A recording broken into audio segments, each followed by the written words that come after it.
Hey guys, welcome to the First Talk podcast. I'm Wilson Ortiz. I am here with my good friend, traveler, rising influencer, second degree black belt in Kyokushin karate, jiu-jitsu artist, Muay Thai artist. I mean, the list goes on and on. My good friend, Sir Andy.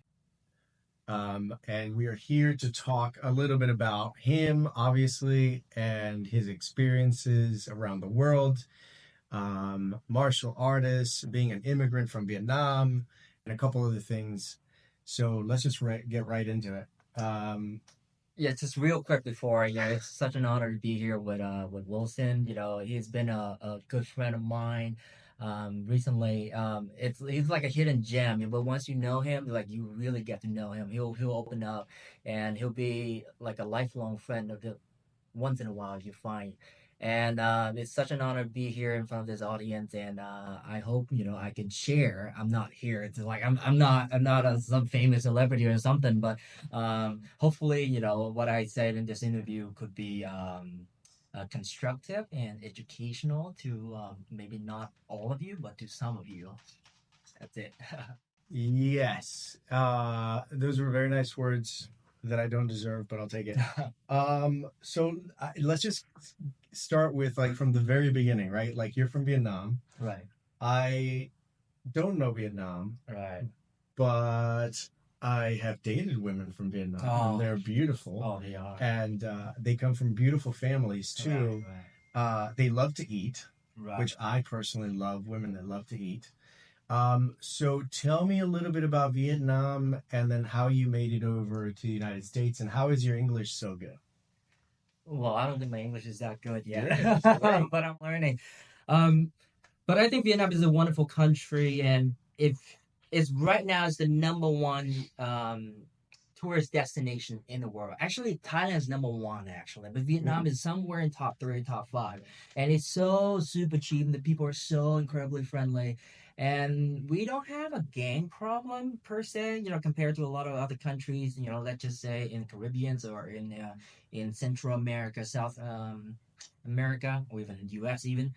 Um, but it's how do I say that? It has a lot of uniqueness in terms of its culture, in terms of what you see in the food, what you see in the language, and what you see in the architecture. It's a mix of Western and Eastern architecture influences. So you see all of that in a tiny little country in Southeast Asia called Vietnam. And I was born in the south of Vietnam, which would in the city called Ho Chi Minh City now. Mm. It was named after the communist leader Ho Chi Minh after 1975, after the Vietnam War. But before that, we called it Saigon, and people still endearingly call it Saigon. Mm-hmm. Um, Gon means the cotton tree, like the big cotton tree inside the city. So it's city of Mm. cotton trees. Interesting. Yeah, that's what we had before, and it's still very beautiful. Um, Man, this is gonna sound like I'm bragging, but it's gonna be weird. But my dad, I was fortunate enough to be born in a more fortunate, well-off family per se. My dad was, and he still is, a business genius. My mom is extremely supportive um, to my dad and his career, and one of his dreams was to send his sons to study abroad to get a better education. Because, like you're a very well-educated man. Education means so much. Um, People even now I hear people saying, you don't have to go to college and get a good career. That's true, and you don't need to study hard. But here's what my take on it. Whatever you do, just do it well. If you're in school, just do it well. Study hard. If you have a job, do it well. Mm. If you run something, do it well. If you have a podcast, do it like him. Do it well. Commit yourself. Dedicate yourself. And my dad saw education as a pathway to a better life because back then it's just, let's say, 20 years ago, education in Vietnam was still, how do you say it? It's not influenced by other countries and cultures and the way they do it, the modern educational way. We still did it in a very old school and maybe kind of obsolete ways. Mm.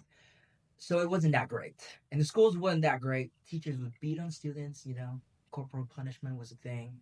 And college? Not No, so in much in college, in schools. school, like Got it. anywhere from kindergarten to high school. Like Gotcha. you would see teachers beating their students, slapping their kids. It's just So very old school. very, very 'Cause old my school. parents grew up like that, but that was back in the Oh yeah, 60s. oh yeah, 50s and oh yeah, no 60s. doubt, no doubt. But I think I told you this before. But there's a saying in Vietnam. If I love you, I give you the whip. The whip. Yeah. Yes. Không cho roi cho vọc. I love you, I give you the whip. My mom really loved me. Yeah. My dad loved me a little bit too. So he sent all my brothers to Europe to study, and I somehow I always gravitated towards the U.S. because I had cable TV. I was watching MTV at the time. I was watching WWE at the time. I was watching Disney Channel at the time. So I was very gravitated towards the U.S. So lots of American influence. Yes, yes, and you can still see that in Vietnam, in Saigon nowadays. Anywhere in the country, you see it. A lot of American influence and cultural influence, even. Yeah, and I think you were telling me too that the South in Vietnam is more liberal. So Yeah. probably a lot of people in the South were more exposed to right, like Western culture and Right. and outside culture. yeah. So yeah. So the south of Vietnam is the metropolis. Think of it as New York, and the north of Vietnam is where the capital sits. The capital is Hanoi. And it's 1,000-year-old capital. It's very ancient, very beautiful.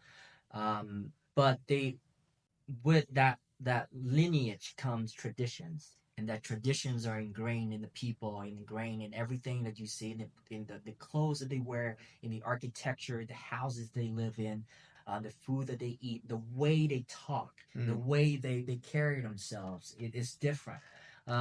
So when you fly 2 hours from the north to the south, it's completely different. The people are just, they're living life. They wear trendy clothing. I don't even recognize half the clothes they wear most of the time. Most of them have American nicknames. Like my nickname when I was in Vietnam was Eddie, not Andy. Um, everything was quite opened up, and people don't really judge you in Vietnam. It's very accepting and very liberal. Yeah. That probably comes with the secularness of a communist government, like the remnants of a culture that is went true. through communism, probably, right? Because Yes. there's no religion or there's no world, Right. country religion, I'm assuming. No, there's no main religion because communism is a secular philosophy. And however, I think the largest religious sect in Vietnam is Buddhism, and then the largest, and then the second is Catholicism, yeah, or evangelicals, one of those two. Christianity and Buddhism. And Buddhism, yeah, they vie for the top spot, but the number one is it's Buddhism. However, there is a religion per se. It's an Eastern religion that you might have not heard of. Is Taoism. It's from Confucius. Right. I know about it. I've heard about it. I've even studied a little bit, but I don't really know exact. Is it more like Christianity, or does it follow the Bible? No, Confucianism, I guess, doesn't have a god per se. It's a teaching. It's a way of life. So basically, you pay respect to your king, your rulers. That's number one. Then you pay respect to the teachers. Then you pay respect to your parents. So you always pay respect to them. You venerate them, and you look up to them. You worship them. So those are the three main teachings of Confucianism. So that runs in every family in Vietnam, and that runs in every family in China, and in Malaysia, in Singapore. Those have Chinese influence, and then you see that in some Indonesian families, Japanese family that kind of run into Korean families as well. So that runs into like loyalties and family Yes, close ties and things like yes, that. yes. So even if you don't practice Taoism necessarily, Right. that's still ingrained within That's still ingrained in the it. And culture. yes, and when you go to a family household, you would see their pictures of their grandparents, their dead grandparents, or their parents just being venerated. There's a little altar for those people, Like a shrine. like a shrine, and they offer fruit, chicken, meat, food, whatever it is. So that's Taoism.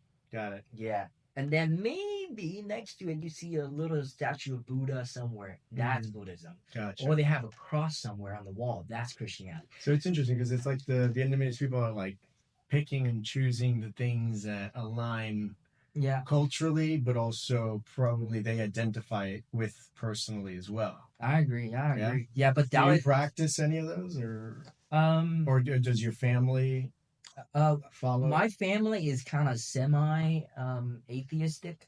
My mom and dad, they used to take me to Buddhist temples when they needed to, when they needed a miracle to happen, they take me to a temple. But most of the time, it's just we keep the Taoism. We venerate our ancestors. We commemorate them on the day of the death. Just things like that. So you came to the United States, and then was that because you wanted to? I'm assuming, but did your dad also kind of influenced you and pushed you to come to America? Yeah, of course. Yeah, my dad, he didn't want any of us to be around. Like, not because he hated us, because we just needed to go, leave the family, be on our own, and just go abroad. Yeah. So one of his dreams to send us abroad. So it's like, okay, I'm going. And my dad was like, I think I told you this before. He's quite strict. Yeah. Yeah. He's a disciplinarian, and he believes in corporal punishment per se. Was a soldier. He was. Yes, he is an ex-soldier from the Vietnam War. Very strict. Yeah, extremely strict. Yeah, we couldn't do anything. Literally, we couldn't play game. I had some manga books. He would tear them up. Yeah, no cards in the house, like playing card, never in the house. No watching soccer. No watching any of the sports, because sports people were betting on them. So it was seen as taboo. It was seen as a vice. Wow. So no coffee in the house. Interesting. He doesn't drink coffee. He does now, but he didn't. Coffee was seen as a vice as well, because people who were, let's just say, who weren't busy working or something, they would be gathering, congregating at coffee shops. Gotcha. So it was a place of vices. Yeah, he saw it as a vice. Yeah, they would meet at a cafe, they play cards, they bet, they do their own thing. Wow. Yeah, so none of that growing up. Yeah, no soccer. Yeah, basically. And he never encouraged you to get into the military, because that sounds like he's basically raising soldiers. Yes, but not the military in Vietnam. Because he quit the party in 1981. Yeah, he was done with it. He got injured. Literally, a bomb was dropped in his camp. Yeah, while he was hanging out on a hammock with his buddies in the middle of the jungle in Vietnam, the U.S. Air Force dropped a bomb in the camp. He saw a flash of light, and then he was out. That's it. He woke up 91% disabled. Whoa. 91% disabled. That was like, he was so close to the edge of death in a way. Right. And he lost an eye, had a ton of shrapnel on his body. And yeah, he was bedridden for pretty much 2 years. And somehow he had met my mom before that. So somehow my mom kind of nursed him back to life. And I keep telling you, and I keep telling my friends and other people that I meet, that my dad is an incredible man. He had his things, his pitfalls. Yeah. But he's a business genius. He can't read because his eye doesn't see really well. He has one eye left. Yeah. And he doesn't see really well with it. And growing up, I had to read him newspaper. Anything that needs reading, I had to read it to him. So that's how I got exposed to reading. That's how my love of reading started. And business and contracts, negotiation, anywhere he would go to deal business, I had to go with him. Or some other sons would have to go with him. Yeah. Yeah, Help yeah, them out. yeah. And I think, that's exactly how we learn, like it's like, monkey learn what the monkey do, and what's the saying? Monkey see, monkey do. Monkey sees, monkey do, Yeah. like I see and I just learn. You were around those situations enough to where like you received a lot of that. So how did you end up actually studying to be a lawyer? Oh, And why did you do that? so that Is just it because of your dad also, or? no, it's that my dad, he's never a man of, how do I say it? He's never a man of having a job. He doesn't believe in having a job. Okay. Anything that you have to work from 9 to 5, he doesn't believe in, and he never encouraged us into having a job or applying for a job. He always asked us to learn and start our own businesses. Interesting. So Yeah. Total entrepreneur from the beginning. Always. Gotcha. So for a long time, my brothers and we never had jobs when we were kids. So you see kids, when they're here in the U.S., they're encouraged to get jobs, so like plow the snow, cut the lawn, everything. Right. Go out there and trade something. My dad was never like that. My dad was just focus on his study. Once you've done your study well, you can have some seed money, you can start your own business. So that was his thing. He would never encourage us to, go clean somebody else's house or do something like that. Yeah, but going to law school was entirely my decision. It just, I happened to stumble upon a great U.S. history teacher in high school. Shout out to Mr. Vince. And, we talk about U.S. history, and then I started reading letters from our, American founders, per se. And just the way they wrote, the way, the prose, which is beautiful. I know you read a lot, so you understand what I'm saying. It's just beautiful the way they wrote, the way they express themselves. So I just wanted to learn, how could they put such difficult concept into such simple and straightforward writing. Right. That takes a lot of brain power and a lot of education. And foresight. And foresight, yeah. To know that that was going to be the structure, the backbone. Yes. Of an entire country. Exactly. Yeah. We had long talks about this, at one point. And I just saw that there were lawyers. They were all legally trained, educated for a long, long time. So there I went with a love of history, love for American history, and the law. I went to law school. Man, but it's great. And you liked it. Yeah, I love law school. Yeah, you liked law school, but yeah. Did you end up becoming a actual full blown lawyer in California and doing the whole thing? Or? That I did not. I really enjoyed law school.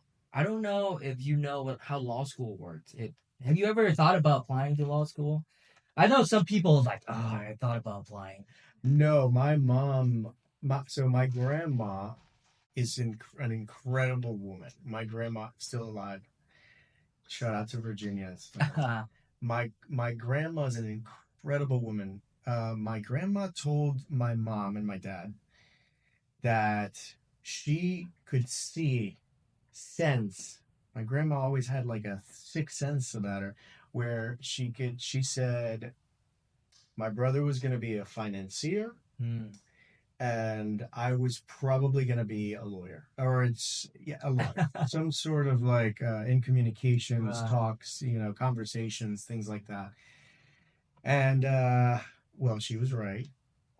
And my brother is right now an investment banker, and I am not a lawyer, but I did go to school and studied history, anthropology, sociology, psychology, philosophy.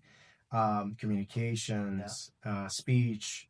So I did a lot of that. And at one point I did consider it, and I did think about it because I had a girlfriend at the time who was in law school, Mm. and she and I would see her study for like hours and hours reading stuff that Yeah. at the beginning I didn't understand. Right. But as I started reading it and learning it with her, I started to see what you saw, which is how beautiful the law is written. There's not one word too much, there's not one word too little. It's just there's an economy of words used just right to express that thought or that law or that idea. And I found that so amazing that then a lawyer can then take that, interpret it, and then try to have a judge pass judgment on it based on their interpretation. And then it's like a battle, between two lawyers interpreting the law just slightly different. And then the judge ultimately makes the decision. I found that so interesting, so amazing, so appealing. That I also fell in love with law through learning it with my ex-girlfriend.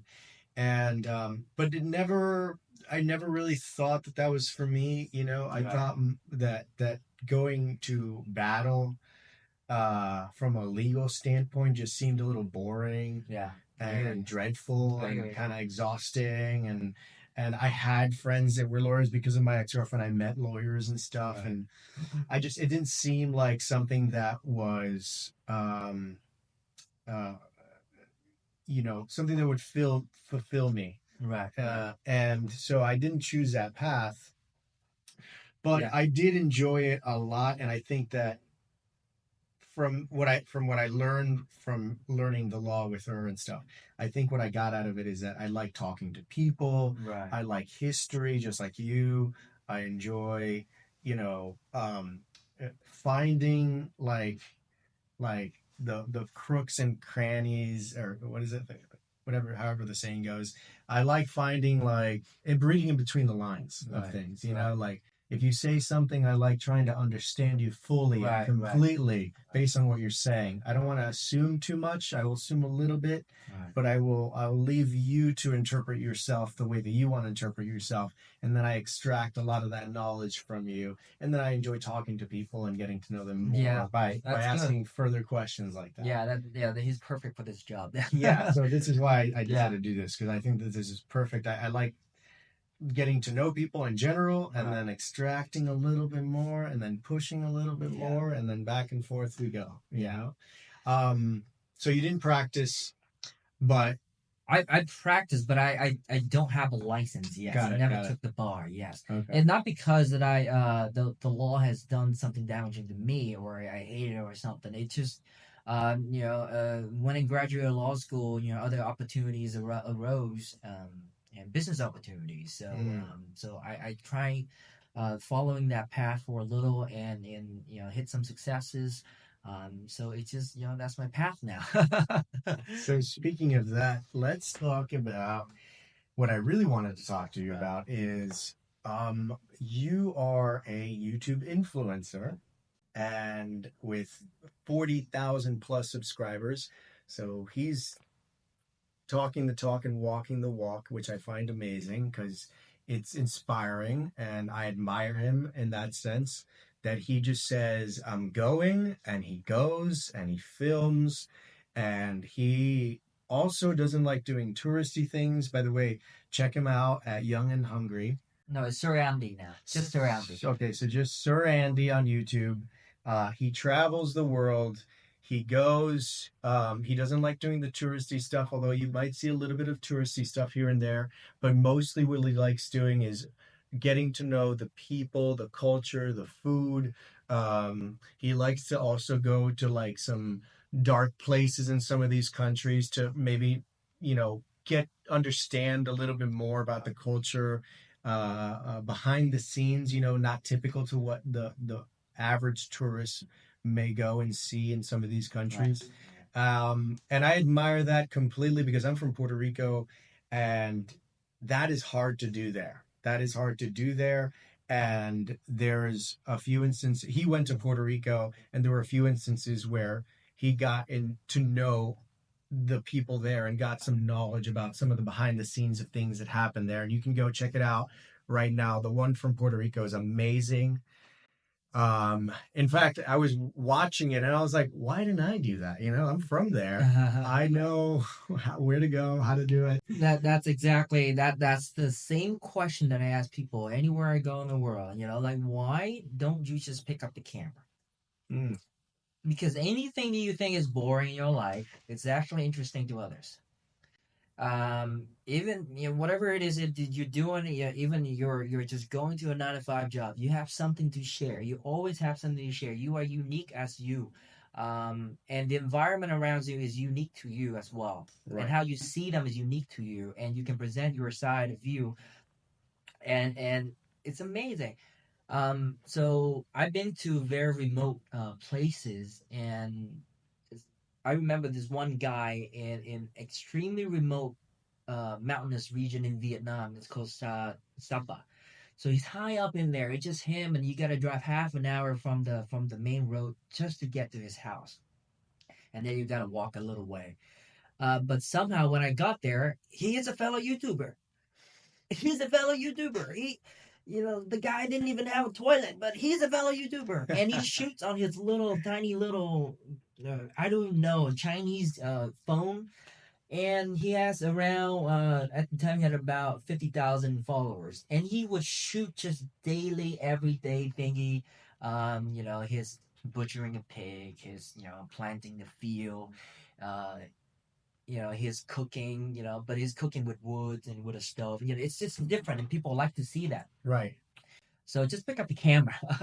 Yes. Yeah, That's actually yeah, one thing that I learned about Andy is that everywhere you go, there is something interesting that you can catch with your yeah. eye that's from your perspective that other people may have seen, but they haven't really seen it. You know what I'm saying? Like Right. it's more like sometimes you talk about something and people have heard that and but they haven't really understood it. So when somebody actually presents the information, then somebody's like, "Oh, yeah, I've kind of intuitively known that, but I've never actually, you know, thought about it that much." And that's what I like about Andy is that Andy's like, "No, no, no, if you pick up the camera and you go to these places and you present the information from your perspective, you actually might be opening up or widening people's perspective to that same information that you probably already know about or have intuitively known about." Right.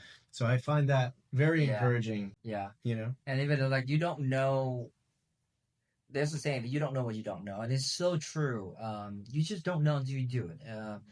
If you want to start a podcast, start a podcast. Just go do it. You do not overthink. Do the first, not even the first 10 episodes, not even the first 20. You need 50, 100 episodes in. That's when you really learn your style. That's when you figure out who you truly are. But in a genuine way. Don't fake it. If you fake it, people will know. Yeah, for And sure. just put 100 videos in. What is it? Mr. Beast didn't hit a million sub or 10,000 sub or something until his 200 video or something.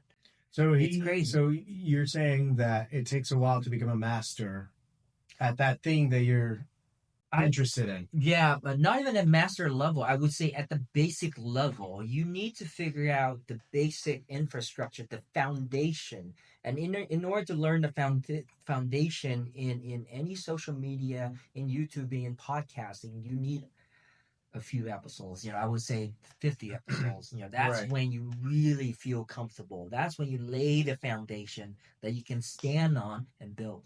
So when did you feel comfortable when you were doing YouTube? Because you've already done Right. what, 20 countries or whatever it is. Yeah. When did you start to feel like you were hitting a rhythm and a flow and really like Right. catching fire, so to So speak? I would say the first. So when I started YouTubing, I jumped my Head first. head first into it. I bought the best camera.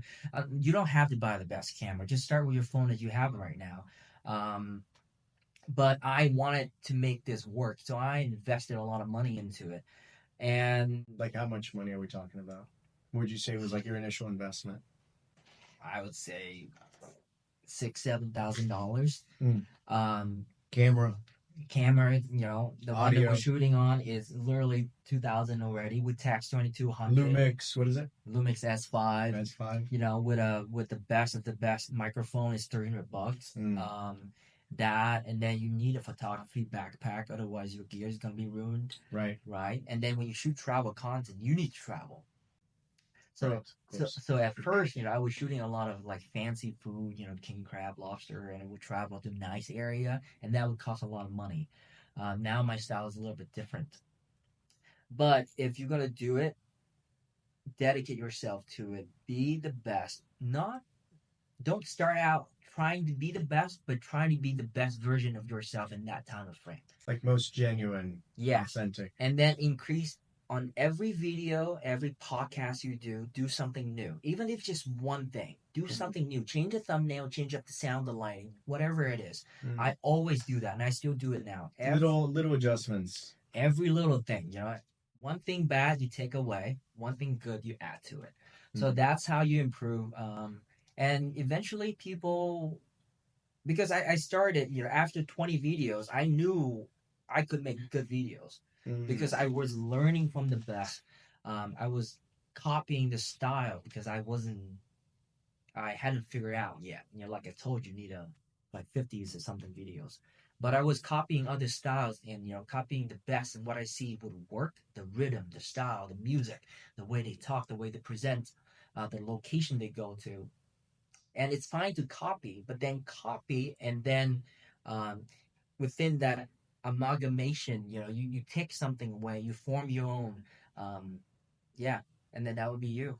So so basically what you're saying is that personal style in things that you try will probably start off as copying, and then eventually you will develop your own brand, your own style, and own perspective and twist on things. Yeah, so learning is copying. Right. Anything we learn, we learn 1 + 1. It's copying, and then we eventually start to understand the logic behind it, and then we could form our own opinion. But yes, don't be afraid to copy.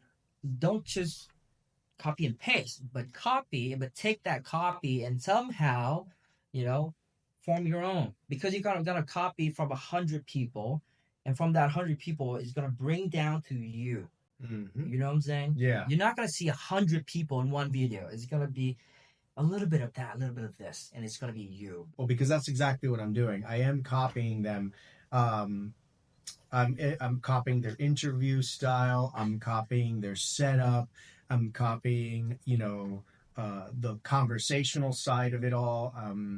Having guests on. I'm copying many, many different aspects of podcasting, but I think I have a general direction of where I want to go. So you're right. I think that the more I do it, I'll see if that's the direction that I want to eventually go in, and find my own voice. In it. Yeah, and I find you as a chatting buddy, I guess. A talk buddy. You're very you're listening really well. And it's just not in your demeanor, but it's in your eyes.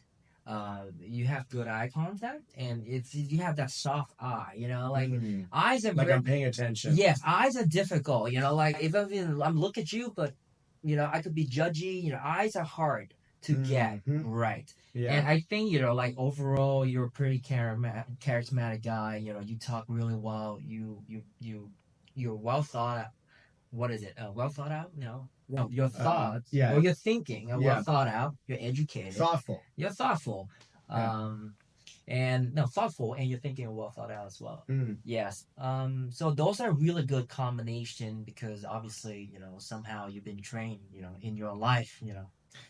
Yeah, kind of. I mean, I've only been arguing with my parents all my life. It's good. It's good. And try. So in school, I will say this one thing that did help me, because I'm not a huge, I'm not gonna go out there and tell you, hey, you need to go to college, right? You go to university and learn. That's not necessarily something that I think is necessary these days. Although I will say, if I did have kids in the future, I would probably encourage them to go to school, and I'll tell you why.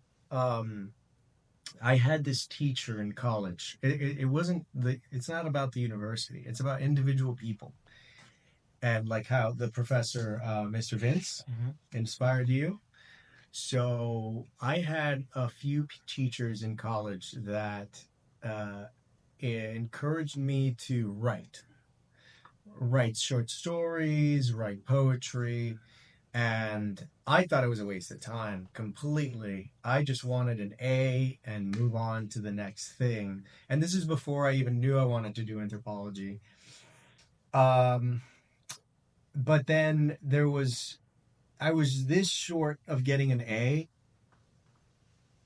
in for uh, I had an A throughout the whole semester, but at one point in the beginning months of my semester, I got a few B's or a couple B's, and my grade went down, and so I wanted to like do anything and everything to try and get that A. So this English teacher, she encouraged me, and I forget her name. It sucks. I forget her name.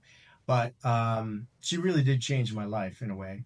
She encouraged me to start doing extra points, writing these short stories and poems and stuff. And there was a poetry slam, poetry competition. I wasn't aware it was a poetry competition, but she said that if I participated in the poetry competition, that she would give me, I think, 10 or 20 extra points, which I thought was like incredible. Yeah. And I was like, all right, how hard could it be? Right. So I sat down one day and I thought of a subject, and then I started writing. And then as I started writing, I started correcting it, and eventually I had a poem. And so I think it was the day after I went to the poetry slam, and when I arrive, I open the door, and there is 150 people. I mean, it was a lot of people. And I was like, what is going on? Like, I thought it was like a small little thing, right? 10 people, 5 people. But it was like over 100 people, and everybody is there to watch this poetry slam competition thing at the university. And so I'm very nervous. I don't know exactly what's going on, but I go up and I say, hey, I'm here to present. Are you Wilson? Yes. Okay, good. We're going to put you on the list. Well, I don't know why exactly, but they put me last. And so I was there for the entire poetry slam, and all I'm seeing is these amazing people that had been writing poetry probably forever, because that's what it seemed like.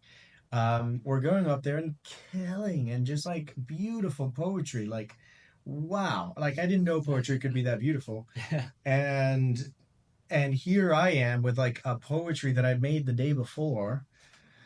Uh and I was gonna go up there. So, anyways, long story long, I end up going right before this guy who everybody was expecting to see there. In other words, this guy was kind of like known in the poetry sphere, and they were waiting for him to do his poem. And so he did his poem, and it blew everybody away. It blew me away. It was great. It was beautiful. This guy definitely, is a well-educated individual, and has studied poetry and everything. And everybody's applauding and standing up and giving him a standing ovation. And I'm like, wait, I have to go after this guy? That's crazy. Like I was like, no, that's a wrap. Like I'm not gonna go. I'm not gonna do it.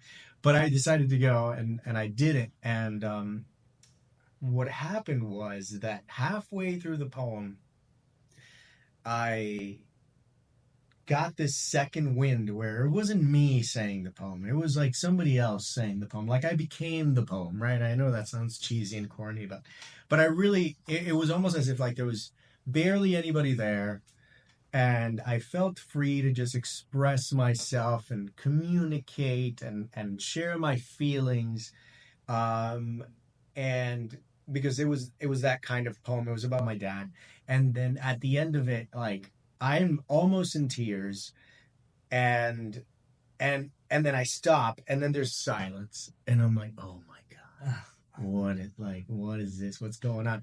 And then the room just erupts with like applauses and screams and whistles and everything, and I'm like, wow. And so anyways, my professor comes up to me and she gives me a big hug, and she goes like, "Oh my God, that was so wonderful. That was so great." And that guy still won, but I got second place out of like 20 people, and it was a huge event and everything. Anyway, so that what I'm trying to say is that you don't know what you don't know. I started this journey down, learning how to write and create and use all of that to then hone in on my own story and my own voice. And once you put it out there, I really think that, if it's genuine and it's authentic and it's honest, I think people will listen. I think people will reach out. I think you will surprise yourself. Yeah. I agree. So and it's in line with what you're saying about pick up your camera Exactly. wherever you are, Right. start documenting yourself, start filming yourself, start talking about where you're at, what you're doing, what you see, because these are things that people already see, but they're now going to see it through your perspective, through your lens. Right. And I think that that's so important. Right. And you're inspiring me to do more of that. Oh, that's awesome. Is there a way we could hear some of that poem?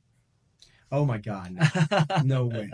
Not because I don't want to, but I don't have it anymore. I don't remember. Right. This was like my sophomore year in college, so this was. Oh, I would love to hear it. Oh my God, this was I probably have it somewhere, honestly. Oh yeah. Yeah. It was about my dad. It was kind of like, a tender but sorrow story about my dad. I hear you. So it touched many hearts. Yeah, I can tell. I'm sure. Yeah. Everybody has some sort of daddy issue.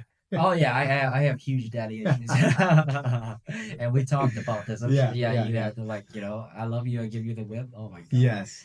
As a matter of fact, I can only remember the one time in my life that I heard my dad complimenting me, and I wasn't in the same room. Oh, are you serious? Yes. I woke up one morning. I remember that's when I just got into law school. I got the letter of acceptance. And my dad was elated, and he was in the living room. I was in the bedroom. I had just woken up, and I heard him talking on the phone with a buddy of his, and he said, "Yeah, I'm happy that he's blah blah blah, and got accepted, blah blah blah." That was it, and he said that I was good as in good as that you did good, that I did well, that you did well, yeah, that I did it really well. And that was the one time that I could kind of, recollect. So you're already an adult. Yes, and this was just a few years ago. Jesus, yeah. Oh my God. Yeah, and man, it's So he's changing. That means he's evolving. But you see, he wouldn't show, he's one of those macho men that it's too macho, and I don't agree with that. But he didn't show us any, he wouldn't say I love you. Or he wouldn't hug us, or he wouldn't say "well done, good job." Yes. He would just be him. If we did a good job, he would just be him. Or maybe he expressed it in a way that we didn't understand. Right, because that happens too, right? Yeah, probably. Parents just are hardened over time and through experiences, and they don't know how to express love and that's true and stuff, and so they do it their own way. Maybe his way was just to help you get to the United States, or that's pretty. You know what I'm saying? Maybe and providing for me, for you, always wanting for you not to be involved in betting, in drugs, and devices and stuff. So he had his way. So in his own way, in his own strict ways, I could see the love, but it took me many years, and it took me deep into adulthood to see that. And what about those formative years? What if I had seen that love a little bit earlier on my journey, right? Yeah. I mean, we could all use a little bit of that. So now, even when I talk to my brothers, I have 3 older brothers, and I always tell them, we talk, and we can't be like that anymore. We have to raise our kids, compliment them, be strict, be a role model, but compliment them. Express ourselves, don't be one of those. Share your feelings. Yeah. I don't believe in sharing everything, but but with family, when it's due, when it's due, you have to give it. Right. Yeah. Are any of your brothers already kind of like your dad? Like, are you seeing that some of them are like getting there? You see episodes here and there, Yeah, yeah. but 90, I say 90% of the time, even now, like my brothers are pretty good at controlling themselves and just be aware. Mm-hmm. Um, but I did see a few episodes of it, just like this is years ago. But they've gotten so much better. They're more understanding. They're going through life more in a way. They're getting older, so they see life differently. Mm-hmm. And yeah, it's just that maybe Yeah. it's the I don't know how it is in Puerto Rico, but in Vietnam back in the day, or even in rural Vietnam, kids just go out, just go play outside, and then parents would go do their own thing. Mm. Kids would go play outside, play with dirt, whatever, literally play with dirt. Um, so there's not a whole lot of that connection, you know. Yeah. The dad gets home, it's already like he's tired, he's off to bed, and the kid's already asleep by then, He comes home, how's school? School's good, they talk for like a few minutes. That was it. So there's not a whole lot of moments together. Yeah. And if you're born in a poor family, that doesn't help either because your parents are always struggling to make ends meet. So Mm-hmm. they don't really have time to care about your feeling and take you to do nice things. Just things like that. Right. It's a little bit harder. Yeah, but I understand. I see. Yeah, in Puerto Rico is more. It was a case by case because in Puerto Rico is still technically part of the United States, so it's very Americanized. Yeah. In many ways. Yeah. So, but I guess it was kind of case by case, family by family. Right. My mom was the overprotective type, so I grew up in a community of houses that was gated, but there were different like sections of that community, like because it was a very large community. And my mom would only let me basically go around my block, even though it was a giant community. Everything was gated, everything was safe, and there were people everywhere, kids everywhere. My mom wanted me close to home, always. And that's just how I grew up, and I think that as I grew up, as probably with everybody, just talking about psychologically and how that works, I think that everybody kind of just like imitates or they express their feelings similar to how they're raised. Right. Yeah.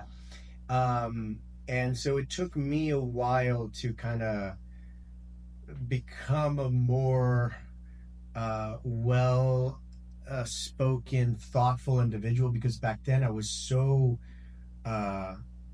sheltered that it was hard for me to express my feelings correctly. Like I would act a fool in bigger groups, and I was kind of like, it was weird. I was shy, but also wanted to be the center of attention. But it's also because I just didn't know where I fit in, with people. And it didn't help that I was born in America, but I was raised in Puerto Rico. So I went to Puerto Rico speaking English and not Spanish. So for a brief period of time, there was a disconnect between me and my peers in school. And that created all sorts of problems there, just the language barrier alone. And so in your neighborhood, was there any gang problem, anything that would pull you nothing away? like that. Okay. Nothing. So it was a better off neighborhood. Yeah, we were definitely well off in that sense. And anyways, we weren't rich or anything, but my community was hardworking people, similar age kids, standard kind of suburban type, That's nice. kind of a little bit removed from like the city, still on the outskirts of the city though. So nicer houses. If you went just a little like 15-20 minutes further away from the area that I lived in, you were probably more like going into rural Puerto Rico. So we were kind of just in the middle there. And I can't say that I had a bad upbringing whatsoever, but being sheltered definitely brings its own set of issues growing up, because like I said, you don't know how to communicate really well, because you're surrounded by just the same group of people, some kids, also lots of adults. So I never really had a sense of like really close friends, because my friends would stay up and all night hanging out. Even at a young age, 10, 12, in my community, the kids would be all around like midnight, 2 in the morning. The kids would still be around. My mom was like, sundown, you are here, or else I'm Right. gonna go and find you. Right. That kind of Yeah, stuff. same thing with my dad. Yeah, we should be home before he does, or before he did. Oh, interesting. Yeah, if we Yeah. got caught out, after he got home, oof, it's another whipping. Yeah, that's kind of how it wasn't similar to that, but it was like, yeah, at sunset, if my mom went and got me, it was better. If my dad went to go get yeah. me, that was worse. Yeah, I remember. Yeah. I remember. Sometimes I would mess up in school, got in fights or something, or break the rules or something, and then they would call the parents Mm-hmm. to come to have a talk with the dean at the time. And if I saw my mom riding into the school, I'd be like, yes, It'll be okay. thank God, it'll be okay. She'll protect me. You know what I'm saying? But I swear to God, there were a few times where I hear my dad riding the Vespa, and that Vespa has a very sound, Yeah. very unique sound. Yeah. And every time I hear that sound, it's like trauma. It's crazy. It's gotten to that point. Yeah, and I would hear him riding into the schoolyard like, God darn it, he's gonna take their side. He's gonna take the dean's side, and I don't know which side he's gonna take, but it ain't gonna be mine. Well, he's gonna whip me, yes, and he did whip me. Yeah. So So is that why you started to like learn karate? No, not really. So your dad was okay with karate? Did he encourage karate, or did No, that kind of there come was- more naturally from you? Or Yeah, it was a me thingy. I started doing a lot of, I first started a lot of things in my family in a way. I was the first person ever to go to law school in my Nice. family, and not just in my family, but in my distant family as well. Got it. So we had maybe 1, 2 doctor. I was the second person in family with a doctorate degree ever. Mm. And then my uncle followed suit with his medical doctorate degree. So that was the first, and then I kind of went into martial art world kind of blindly. But then growing up in Asia, you cannot help but live in this pool of martial art and kung fu culture. Mm. You can't help it. And it's not just about Bruce Lee. A lot of, let's just say, American, they're obsessed with Bruce Lee, and that's their version of Chinese martial art, Eastern martial art. But to us, we have so many more other kung fu legends that we could follow. And there are many famous kung fu martial art novels from China that started the whole legend of kung fu. Started in Vietnam, in Southeast Asia, in Japan, in South Korea. His Chinese name in Vietnamese way is Kim Yung, but I don't know how to spell it in English.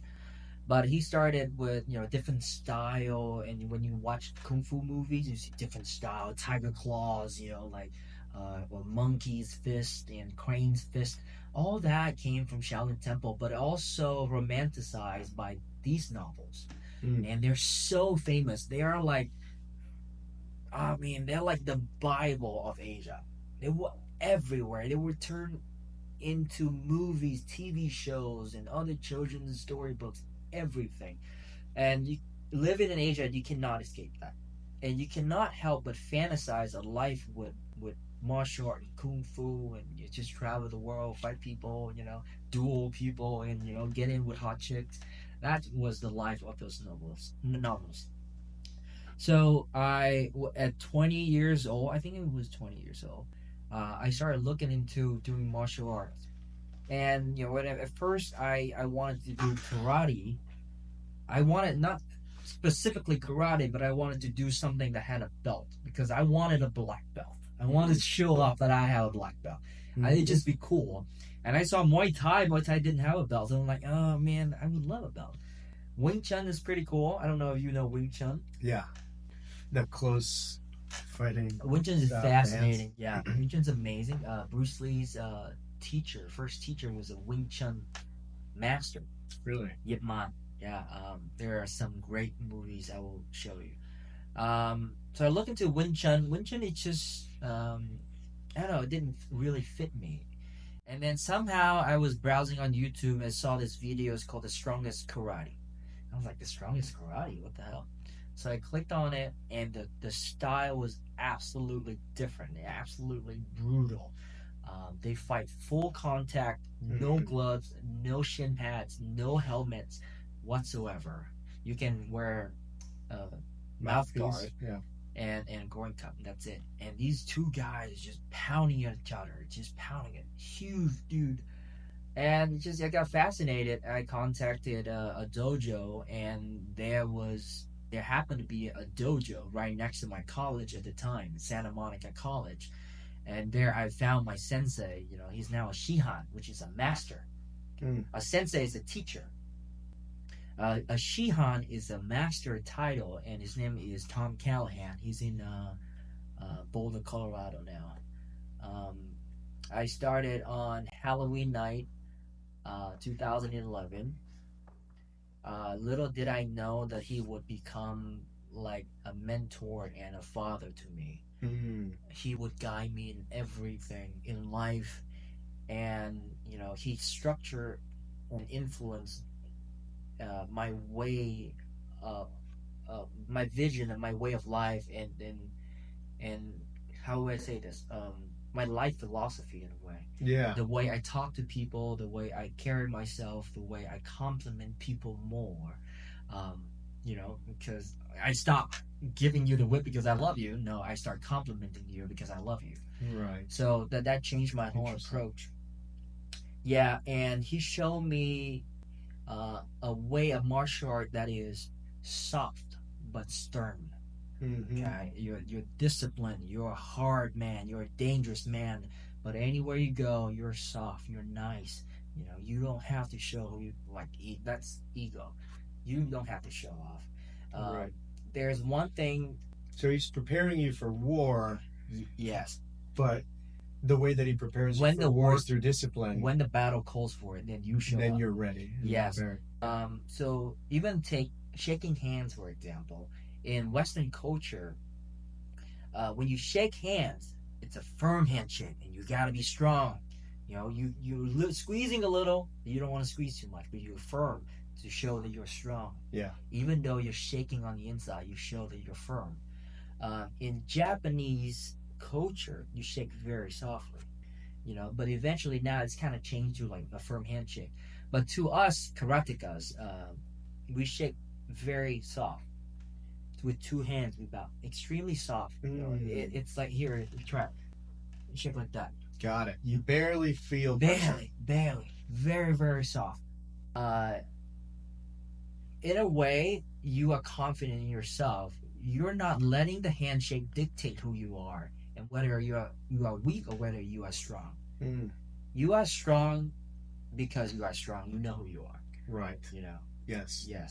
That's interesting. Yeah, you're approaching it from like if I were to squeeze your hand because I can tell that you're doing it softly and I just want to be an asshole. I'm gonna squeeze it as hard as I can. You're gonna be like, oh, this guy.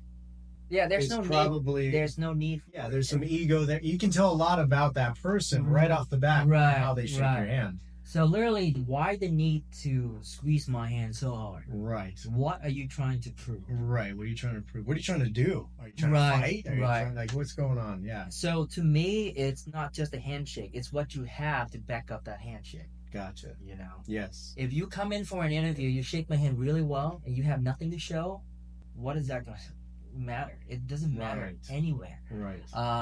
But you shake my hand in a respectful way, soft, in Western culture, kind of firm, and you have something to back that up, man, it's so much more interesting and it's much more there's like nuanced. a subtle confidence that's already expressed through just like it's called humble confidence, humble bragging in a way. You know, it's like, I'm so strong, why do I need to show you that I'm strong? Right. You know. Right. And also part of martial arts is in a way to be deceptive in that you know how to do martial arts, right? Like you don't want your opponent to know that you know something, right? That you know more than him or anything like that. So you always Yeah. want to maybe approach it from like a Right. humble, like it appears as if I don't know anything, but don't let that fool you.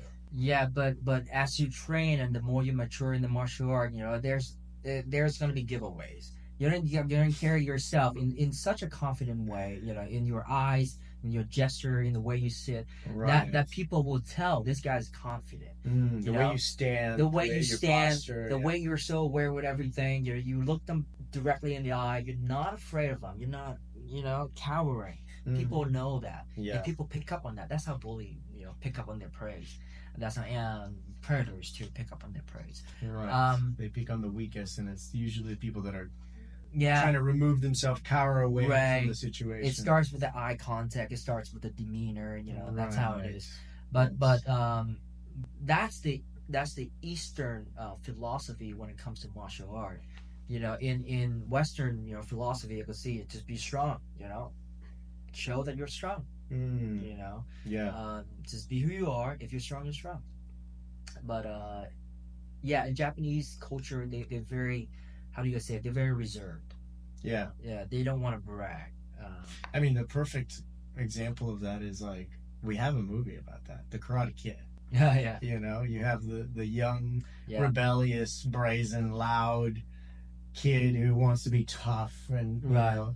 and then here comes this Right. master Yeah. karate guy who doesn't look like he's a master karate guy whatsoever, Right. and he starts teaching him things that almost seemingly have nothing to do with karate, Right. and yet what he was doing the whole time was like building his confidence, Exactly. changing him mentally to understand that Yes. it's through discipline, Right. and this some subtle humbleness Right. is where you're going to gain your strength. That's perfectly it. If you just keep your head down, and when it comes to martial art, there's no secret. There is literally zero secret. There's so much material out there that you can learn on your own. Literally, you can learn moves, and some people learn just watching UFCs. They Right. learn how to do rear naked choke. It's perfect. Yeah. But there's no. Sorry, I was saying there's no secret. You just have to grind. Right. The harder you grind and the more focus you pay to it, the better you would get. Like there's literally no secret. I wish there was a secret scroll that I could. I think it's everything, right? Like you said, doing 20 videos. Yeah. For podcasting Exactly. your video, you're gonna Yeah. get there. Yeah. Same with like martial arts, you just keep going, Yeah. even if. Yeah. And sometimes I'll admit, we both do jiu-jitsu together as Yeah. well. I personally love it. We love it. Yeah. And it's definitely built my character. He's right about like the way that it changes you psychologically. Your posture changes, your confidence changes, and all of that starts with like these little tiny adjustments that you don't even realize in martial arts and jiu-jitsu in this case. But like I started gaining a lot more confidence because I was just standing a certain way. My stance, when I'm standing, I'm prepared to either fight or run away. Not that I'm in flight or fight necessarily all the time, but what I mean is I'm very self-aware of my surroundings, and I'm constantly like paying attention to the people in the room. I sometimes jokingly have told Andy, like, yo, how many people do you think are in this room? Do you know how many men are in this room? Do you know how many women are in this room? And I do that. I play with those thoughts sometimes when I go places, just to keep my brain a little bit more self-aware of my surroundings. But yeah, my stance has changed, my posture has changed, my confidence, I've seen it increase. Everything, my stamina, my cardio, my strength. Even though I'm thinner now, and have lost some weight and muscle, I actually feel stronger than ever. And I think that comes partly from the confidence of doing jiu-jitsu, but I think also that I'm prepared. I feel prepared for a moment where I might have to possibly like defend myself or flee or just be aware. If I'm with friends or family, I want to protect them. I want to make sure that they are not in harm's way in any way. And so I'm always looking for that. You'll always find me standing at the end of the pack of the group. You'll always see me looking at like the exit doors. You may or may not. I may not make it that obvious, but that is what is in my head, anyways. And all of that came from martial arts. Just being, It comes from training. Right. Training will give you that because you have to be aware, where the kicks are coming, the punches are coming, and a good teacher will make you aware of those things, your surroundings. You just can't help it. It's just things that you do.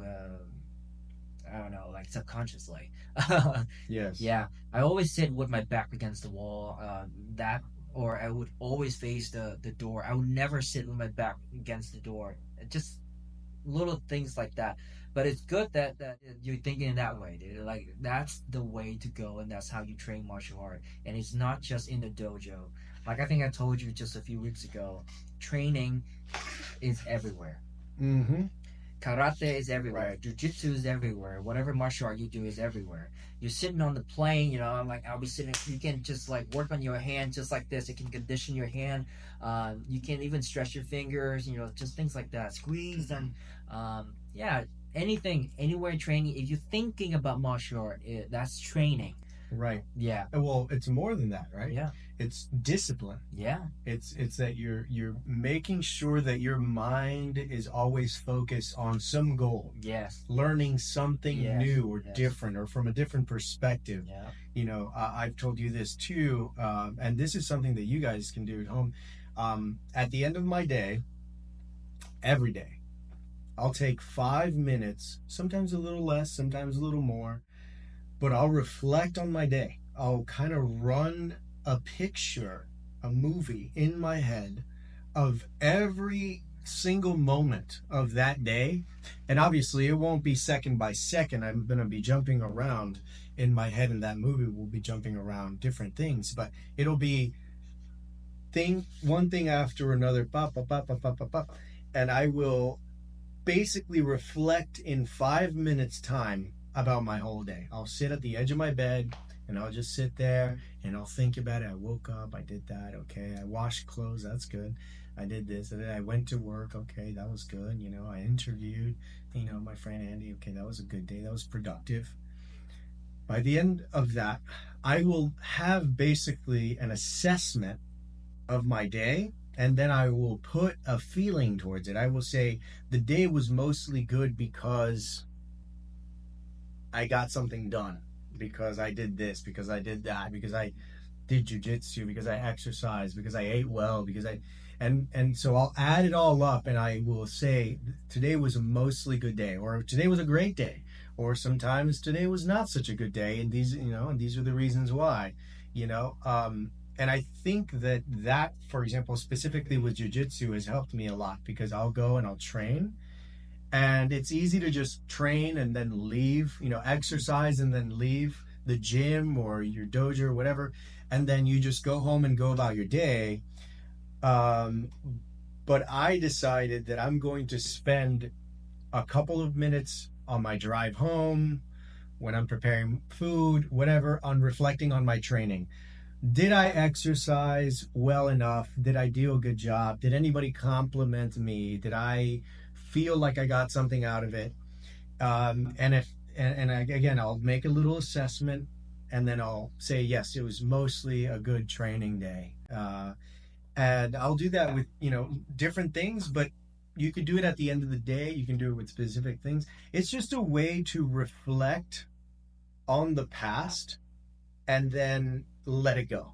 You just think about it and you let it go and you move on, because the present is very valuable. The thing in life that has the most value is your present moment, this time right now. It's worth to study the past so that you don't make mistakes in the future, but you can only really live in the present. So you reflect on the past and then you leave it in the past. You don't bring the past to the present. Simultaneously, you don't want to live in the future either, because if you live in the future, then you're not focusing on what you need to do right now. You can't reflect on the future. You can only reflect on the past, and you can set goals for your future. And you do both of those things. You think about those things in the present. That's a So perfect way to do it. Yeah. yeah, That's a and perfect so way to and capture I do that every day. I do that. It did, and that has helped me so much with my confidence. it. Yep. It has helped me so much with like jujitsu. It has helped me so much with my friendships. It has helped me so much with my family. How I treat my family.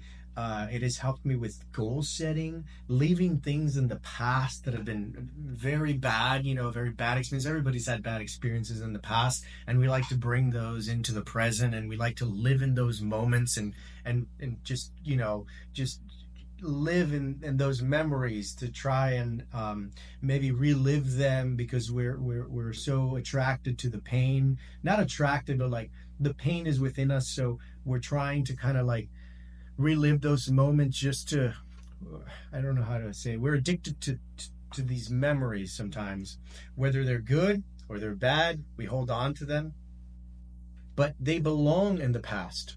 They belong in the past. They're there as experiences for you to move forward and become the person that you are meant to become, and to evolve into. You can't evolve if you're constantly thinking about the past, whether it was, again, good memories or bad memories. So if your dad or your mom was beating you when you were growing up, those were terrible experiences, but you can learn from those and leave them in the past. And you can do that through reflection. Same thing with like good memories. Maybe you lived an incredible life most of your life. Maybe, you made a bunch of money. And then, you lived like a king, and then you lost it all, right? And you're just, but again, you leave those moments in the past. If you made a bunch of money in the past, well, guess what? It's the same mind that helped you get that bunch of money in the past is the same mind that you have now. If anything, it's better, because you've had those experiences of going up and down, and now you can learn from that and come back and do it all over again and make money and all that stuff. So Yeah. I think reflection Yeah. allows people to Perfect. Yeah. grow. Yeah, that's perfect. That reminds me of my martial art teaching. This meditation reflection is just is another word for meditation. I notice when a lot of people, when they try to meditate, um, they focus on the wrong things. When you try to, uh, if I could share this with you guys, when you try to meditate or reflect, sit down, relax, go through on the memories of your day or whatever memories. Just let them flow through. Do not dwell on them. So people will try to tell you to have no mind, to don't think about anything at all. You just can't help it. Subconsciously, your brain is running. Right. And consciously, it's also running, and it's going through these images and memories and data. But just let it go. Let those memories pass through. Let it flow by and don't dwell on them, whether it's good or bad. What you do when you meditate is you focus on your breathing, and you're trying to take in and out breath. You're trying to slow down your breathing. That will slow down your heart rate. That will slow down your metabolism, and your brain will calm yourself down. And then eventually you will reach that point where memories, images gonna fly past at a slow rate. And then eventually it's just gonna be your breathing. You're just gonna hear yourself inhale and exhale. And the best way to do it is when you can have around 4 to 3 breaths a minute. And we do this in our karate practice all the time at the end of training. We would just focus and meditate and trying to slow down breath to 4 or 5 breaths per minute, and it's hard. Yeah. When you start out, you could do probably maybe 10, 12, and then you bring it down to 7, 8. But 4 or 5, that's hard. Yeah, but that's really good. Yeah, that's great Yeah, advice. and I'm going to incorporate that into yeah, my it's great. reflecting time. Yeah, and also he brought up a really good point that training martial art is, I think, it's the best thing that you can do for yourself, um, to improve your confidence. and your ability to handle tough, stressful situations that doesn't involve that doesn't require a lot of other people, because martial arts for yourself and you get what you put into it. Lifting also great, but eventually you will be put in situation where fight needs to happen, or your fight skills is required, and that will somehow and your inability to fight will somehow, how to say it, dampen your confidence in a way. Even though you have all these muscles, and you look great, ladies love you, but then when you confront it, you're just a big, tough guy, but you have no skill to fight.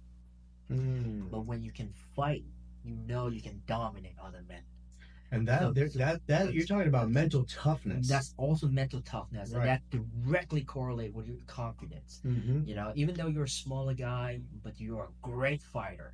Right. Nobody's gonna mess with you. Yes. Yeah. Like jiu-jitsu, for example, I've been purposefully fighting, or what we call rolling, fighting bigger men, and obviously it's mostly men, and I specifically go and train with bigger opponents, because for me, martial arts, it's about a mental toughness. It's about, it doesn't matter what situation you are in, doesn't matter how tough the situation seems or how hard the situation may be, you have the mental fortitude and strength to still go out there and attack that problem, no matter what the problem is. So, and to give you a Star Trek reference and show how nerdy I am, there's something called the Kobayashi Maru.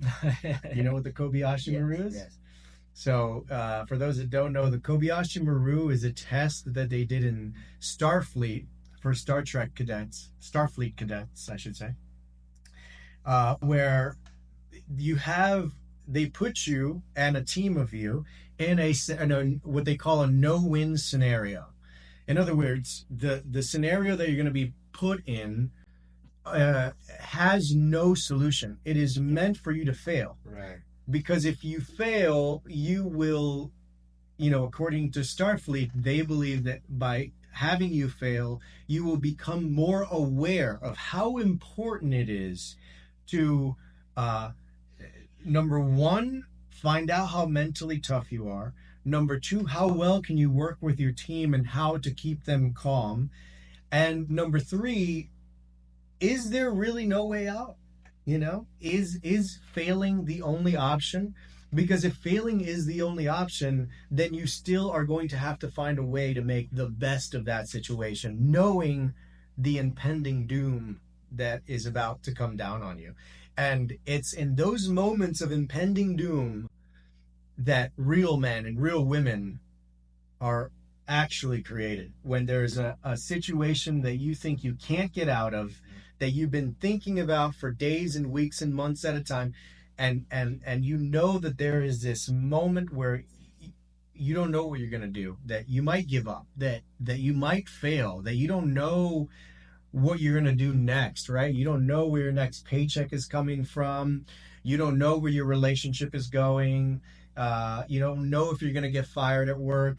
There's these impending dooms they're almost out of your control, right? Seemingly out of your control. And then how do you deal with that situation? How do you then become mentally tough to deal with that? That's what martial arts has done for me. It's created this mental fortitude, like a barrier of how should I describe it? It's almost like a warrior's gear, like armor. Yeah, that's but in the brain. True. That's very true. But in the brain, it's like armor for the brain. It is so true. Yeah. Yeah. I agree. Once you put that armor on, you feel invincible. You feel so strong. You feel so strong. Yeah, and it's a mental thing. It's not even how you're physically. Yeah, and how strong your armor is, it totally depends on you. How much work do you put into making that armor. Right. And it's just you. It's just you. It just It's you against nobody. you. Yeah. That's why I keep saying martial arts is the best way to build your confidence. Nobody else can I build agree. armor for you. I agree. I feel so euphoric Yeah. after I train. Yeah. Exactly. Yeah. You know, That runner's high. That trainer's high. right? It You get. happens literally after every class for I me. feel great. I feel so good. I feel amazing. Yeah, I would encourage everybody to sign up for martial art. But then, the pitfall is for a lot of this is how McDojos happen out there. So many McDojo. people don't know. Check out McDojos on Instagram. It's a hilarious page about people that don't know how to do martial arts teaching martial arts. Yeah, it's just for amateurs, for novice and beginners. How do you pick a good dojo and good teachers? Right. You just can't. You just don't know. You just hope and pray that you run into a good teacher. Otherwise, it's just. Oof. So, I wanted to talk to you finally about something that is been weighing on my mind, and that is because I've been noticing some trends that point in a direction that I'm not quite sure where we're heading in this sphere, which is, so you're doing YouTube, you're an influencer now, you have tens of thousands of subscribers. Where do you see the future of influencing? Do you see more influencing?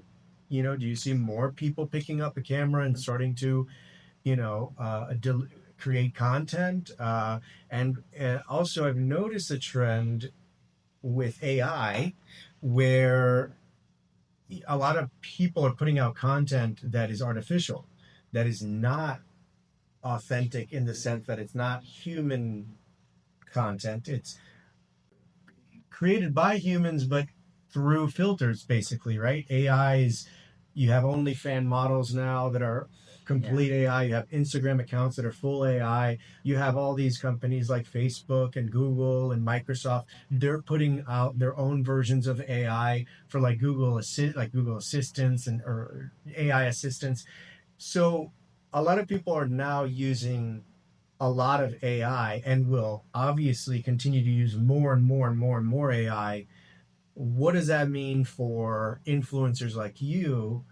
And do you see a point in time where content creation is mostly created by AI rather than humans? And it's just basically AI putting together images and videos of things that they find online and creating their own content and movies even and podcasts, and we're all just consumers of AI content rather than real people like you who are out there putting yourself sometimes even in harm's way to create content and expose things that the layman, the common person, has not been exposed to. I think with the development of the smartphone and people having easy access to smartphone and great cameras around nowadays, you start seeing a lot of people, getting on social media, TikTok, and making videos, with a snap of the finger. It's so fast, and they Mhm. can literally capture anything they want to. Right. And that's what we see is that the proliferation of videos and content is everywhere. And Mhm. I'm glad it's happening because it allows us to be creative and allows us another avenue in life to express ourselves and to capture our most precious moments. And that's the reality that we have now. And I keep seeing that continue on because there's so much money in it for any app developer, for any company to come up with an app as addicting or even more addicting than Instagram, Facebook, and TikTok and YouTube. I Mhm. see those apps coming, and the attention span of people are going to keep shorter and shorter and shorter and shorter, um, and more content is going to be out there. So, like you said, so how can we make how do we stand out? Right. So we leave the AI questions for a little bit later. But how do we stand out? With the proliferation of this massive content from everyone. I guess you just need to start going to harder reach places, more remote places. You need to start Interesting. having your own style. That's what we talked about. Being yourself is just so important.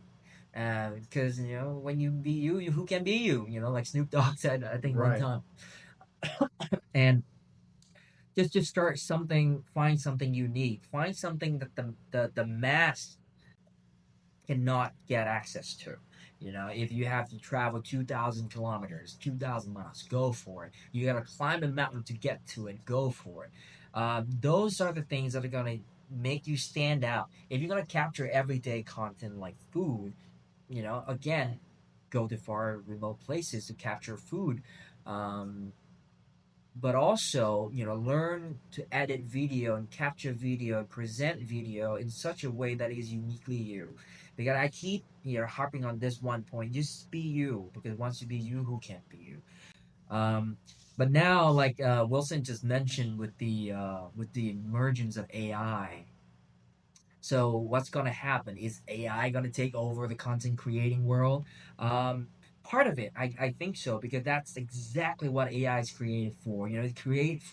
It's created for helping and elevating and smoothing these wrinkles in our struggles of everyday life. Like these grind that you talk about, right? So AI is there to smooth things out, to help you make content faster, to help you plan things. And how do we stand out from there? Again, it gets down to the nitty and gritty of it. Get down to the people, get down to remote places, have access to unique information that only you can go, where AI hasn't gone before. Um, AI can compile conversation online and start creating a film per se, but then eventually people will know that it's AI. I'm sure there will be a law that says it's AI. We have a law that says whether this is soy milk or not, it is cow milk. Um, so eventually, those are going to come in place to distinguish AI content from human content. So I think that's one direction that the law can go to help aid our adaptation of AI. Um, yeah, just oh man, I lost my train of thought, but just be you. Yeah. So I guess what I pick up from what you're saying is there will still be space for human content Oh yeah, creation. It'll probably, hopefully, be labeled as such so that you know that it's not an actual like yeah, artificial yeah. intelligence running it. Um, and what I hear also is that the guy that, for example, in Vietnam was up in the mountain, Yeah. he decided to turn the camera on Right. himself, and then all of a sudden he had tens of thousands of subscribers, which Right. means that that far remote place was not far remote for him. Right. He was already there. Right. Why not create content Right. in places that are unique already? And if you have to then, as a person that wants to do that and create content, Right. then going to these places also is worthwhile. So either you are in the location that's already worthwhile being in, Right. or you're going to travel to these places because AI can't necessarily It create hasn't been content the there way that yet. you're going to create Right. content and or has Right. been in these remote Yeah, places. and the kind of uh, connection you form as a human, as a person to person, is going to be different, every time. right. Uh, AI, of course, they can have access to that and compile a movie per se, and learn from our pattern. Um, but I think there's going to be still room for human emotions and human uh, ingenuity Creativity. and creativity to be there. Yeah, I mean, AI could be useful. I could see it, So you're still going to be forming in the. business. Huh? You're still going to be in business. I You're hope still so. going to be Oh creating yeah. Oh, content. oh yeah. Oh yeah. So Yeah. even if AI takes over, you're still going to create content, Oh, absolutely. and you'll adapt Absolutely. and find ways to Yes. stand out Yes. and Yes. continue moving forward with what you're passionate about, Yes. regardless of what Right. the atmosphere you're Right. surrounded yourself with, I mean or surrounded yourself that's by. the story of life. You gotta adapt. You gotta evolve. Right. Yeah. Few Yeah, I years. think the same thing. I think that Yeah. AI is going to probably dominate most markets. Oh yeah. I think they'll be used in everything, Oh yeah. but especially in creating content, Right. and I think that there probably will come a time where AI will be creative. I think Right. it will have a chance to. It will be creative. Yeah, it will get to the point where it can actually create its own Right. creative content. Yes. And hopefully by then there have been certain things laid out in the law to identify that this AI is not sentient, but kind of directing its own course with its own content. And that would be very interesting to see. But I agree with you. I think that there's just a human element Yeah. that is always going to be necessary because, like you said, nobody can be Andy, nobody can be Wilson. Right. And not to mention that the human element for me is my background, Right. where I come up, I grew up, I was raised, my experiences, all of that leads to one voice. Mm-hmm. It creates one voice Exactly. that has all of these things in the background. Right.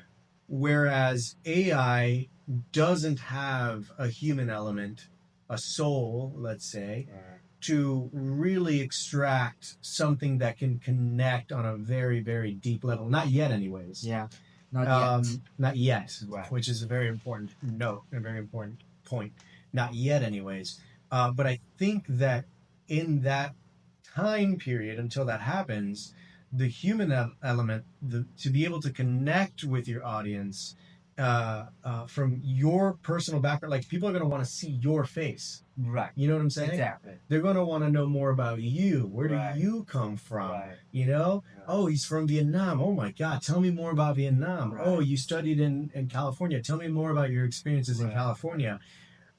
That whole life that you've lived is part of your face. Exactly. It's part of your mind. It's part of your thoughts. Right. It's part of you being alive. Right. And I think that people crave that connection to the human element, Yes. to know more about the individual in front of the camera.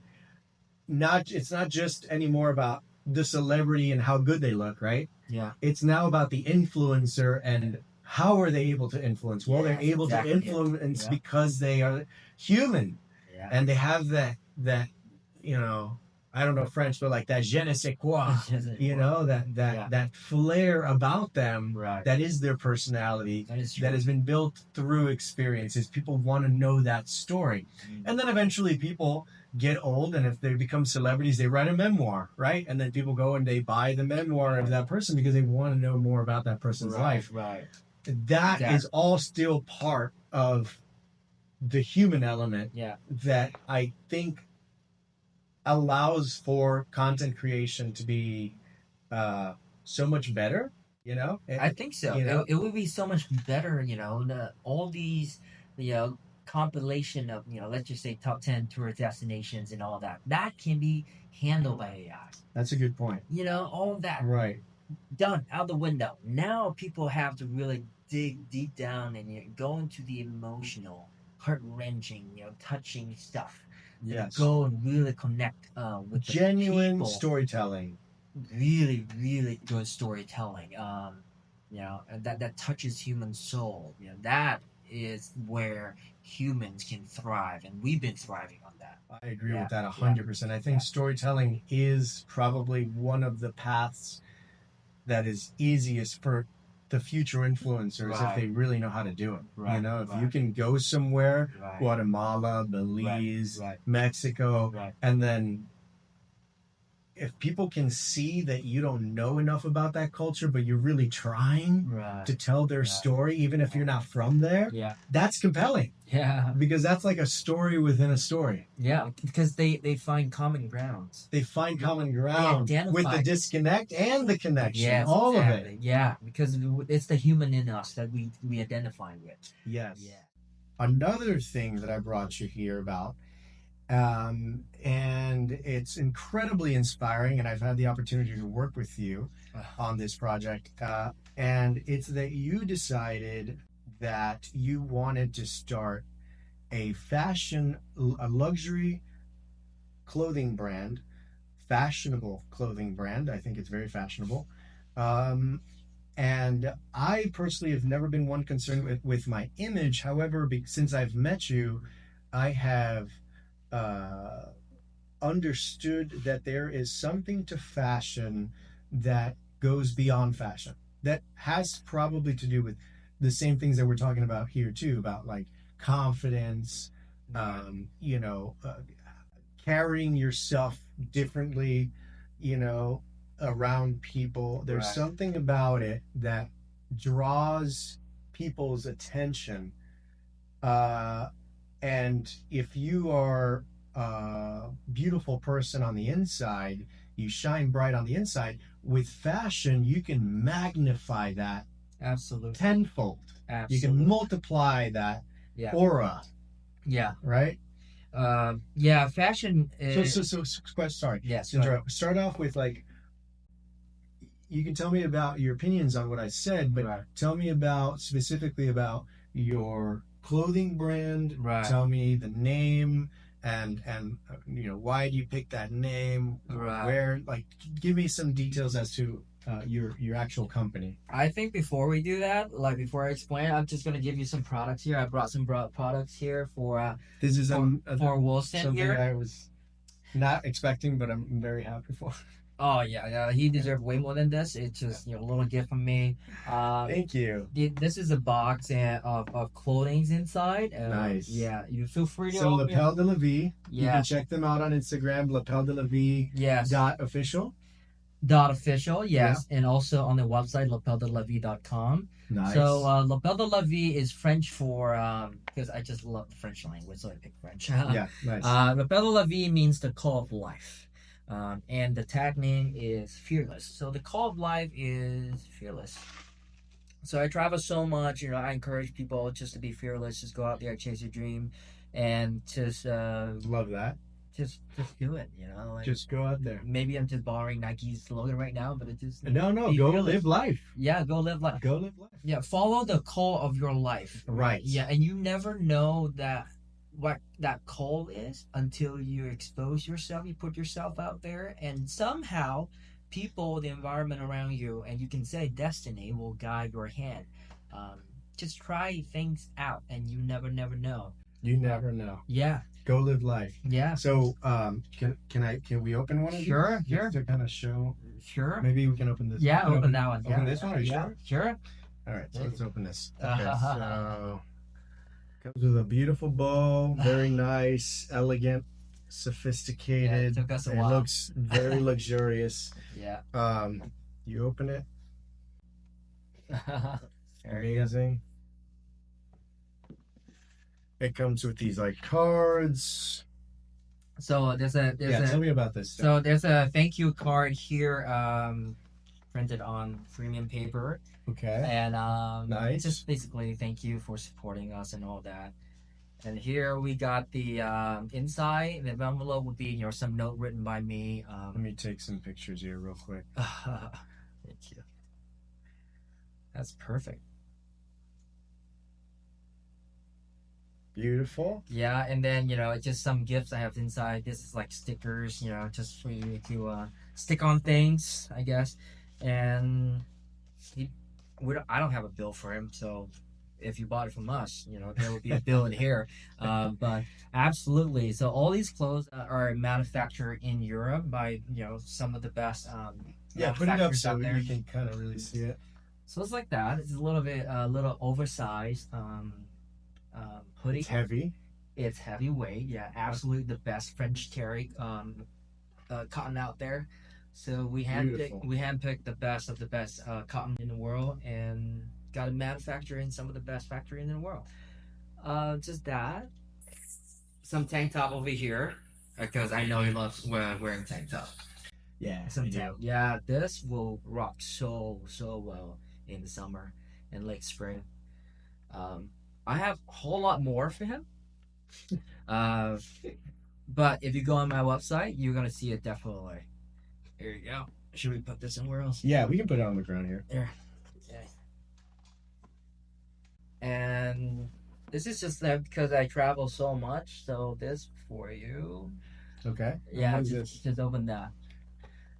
Because the love, I love traveling. So I want to get into manufacturing and making the best travel gear. Nice. Yeah, Beautiful. so Perfect, yeah, transition and into and what you're I doing, right? use these on every my trip. I don't sell anything that I don't use. Yeah. Oh, Yeah. nice. Yeah, you did tell me about this. Yeah. So this is like a travel. Compression packing cubes. There we go. So there are 8 items in one set. Yeah, feel free to open them. And Okay, so if you're traveling, you need these. yes, Because absolutely. he let me borrow his when I traveled one time, and I fell in love with it. I didn't even realize I needed something like this until he got it for me. Yeah. Well, basically, it has 2 zippers. You put your clothes in there, and then you squeeze all of the air out. And then once you tie it back up, it literally. It's an incredible product. I spent so much time designing this and and seeking advice from other people. And this is like, so each set, this is a white set. And I also have a black set. So this one is a what is it? A laundry bag for your dirty clothes when you travel. And this one is a shoe bag. You put your shoes in. I always keep my shoes in these bags, so that I don't dirty them. And then you get a little toiletry bag. This is a beautiful bag, Wow. with room enough for your makeup, your whole toothbrushes go in there, and your Right. toothpaste and everything. Shampoo bottle go in there. That's And I amazing. specifically, asked my manufacturer to put zipper on everything just so to keep everything in tight. And it's water resistant, so it won't stain your clothes. Nice. Yeah, it's awesome. Like this, you can put for ladies. You can put your Bruce. Oh, Bruce likes it. Yeah, Bruce loves it. Here you can put your, I don't know, ladies put your makeup brushes and stuff in here. I don't have any makeup brushes. See, it's scratch resistant as well. It's perfect. Yeah, and I use this to put my cord, like cable cords and electrical cords in here. Cat Bruce wants to see more. Show us more. Yeah, absolutely. These are for your like underwear and tiny garments and whatever, like little tank tops you can put in here, underwear, bikini, ladies. And in the back there's a slot for a card to write what items you have inside. This almost reminds me of like one of those satchels that you can, like a fanny pack. Oh yeah. Can you also maybe carry these around, or? Oh, there's a handle. Right. So you can, right? Yeah. If you're traveling, maybe you can take something like Absolutely. You probably put your little bikini in here and walk to the beach and walk to the I'll lake. put my bikini in here. Oh yeah, absolutely, man. I don't know. Will Wilson look great in bikini, guys? And and then you polka dot bikini. Exactly. And then you have these 2 large compartment. I mean, large cube and so you basically can, for the most part, store some of these items even inside of a bigger bag and still compress all of it. Yes. Okay. Yeah. So basically, see these are just zipper to open them up, and then inside each of these cube there's a clasp here, and then you can kind of. Can you open it up a little bit yeah, more so we can see it? yeah. Okay, There gotcha. you go. So you can clasp it. Yeah, and then Everybody. clamp everything down, And to tighten it. To tighten everything down, and then to flatten it. Yeah, and then you push it down, and then you can even. So this one will give you some more room, if you need more room. See that? Yes. It expands to twice the size. Right. Yeah. Gotcha. Let me see real quick. Okay. Yes. So now it's twice the size. So it's twice the size, and then you just. Yeah, and then once you have everything packed in, you can even pack it even tighter Right. by pressing it down and zip it up. Right. So you use this already. Always. Traveling. Always. Yeah, I've Gotcha. tested these products out so many times on Got so many trips already. Got it. So it just helps to keep you everything condensed to travel light and have, more space for other things. Exactly. Okay. And the point of these is to have you really think about what you should bring. Interesting. Because other people without compression or without packing cubes, they just toss everything in the luggage. And because the luggage, it looks like it's very roomy, so they just toss whatever they need and don't need in there. Right. But for these, you need to be strategic, tactical, Right. literally, with your clothing and your packing. And it's awesome. I think it looks great. You open up your luggage, it looks amazing. It looks very fancy too. Yes, and I like that you have the lapel de la vie yeah, right there. yes, yeah. Yeah. the lapel de la vie here. Literally everything on there was thought out by me and my team, and it took a long time. Every little thing, the zipper, the handle that we selected. Look at this, like look at this, like Yeah, everything we designed, every little letters we designed. Yes. I love that. Is that like a logo? Is that something? That was our first attempt of playing with a logo. Yeah, Gotcha. but that's just something for fun. Yes. Okay, so lapeldelavie.com if you want to check out The more. Mother Lovey. Instagram. I'm a photographer. Yeah. And I have helped Andy, do some photography for his branding. Yeah. And it was amazing. We had some actors that we brought in, and we took some great photos, and you can check those out right now on the Instagram and on the website too. Yeah, on the website too, lapeldelavie.com. So you can check that out. You can check out Intuitive Pixels, which is my photography page that I use mostly for my clients. And you can see some photos there too. But yeah, this is awesome. Thank you. This is a great gift. I'm definitely going to use it. Yeah, Wilson is an incredible photographer. I mean, he doesn't show it. He doesn't talk about it much, but it was fascinating to be working with him in the 2 sessions that we had. It's just the way he structured the whole photo shoot, the way he planned the whole thing, and the way he worked with the talents that we had. And he's a quick learner too. From shoot 1 to shoot 2, it's just a vast difference. Such an improvement. Like I've told you this many times, man. And I'm willing and I'm happy to refer you to anybody I know. I mean, you would do good work, not just in photography, but but I think in anything else as well. But just the way you handle your life and Thank you. Yeah. Thank you. That's awesome. Thank you for saying that. I really appreciate it. Absolutely. So I mean, this guy thought of everything. There's these little like cards that you can write information on, so you can put it on the baggies in case you lose the bag. I mean, it's just incredible. Yeah. You've really put a lot of thought into it, and I admire the heck out of everything that you're doing. So I guess that's a good place to kind of stop. I just want to thank Sir Andy again for stopping by. He's my first guest on the podcast, First Talk podcast, where there's probably going to be many more. So stay tuned for that. Sir Andy. No, thank you so much. How does that actually go? Like, oh, just very soft. Yes, very soft and bow. Yeah. Thank you so much. Seriously, I really do appreciate it. Thank you. I appreciate your time and having me on. And this is such an honor. This is one of the first few podcasts I've ever done in my life. So I hope we share something useful and informative. Hopefully, I'll be back. And oh, for sure. Oh yeah.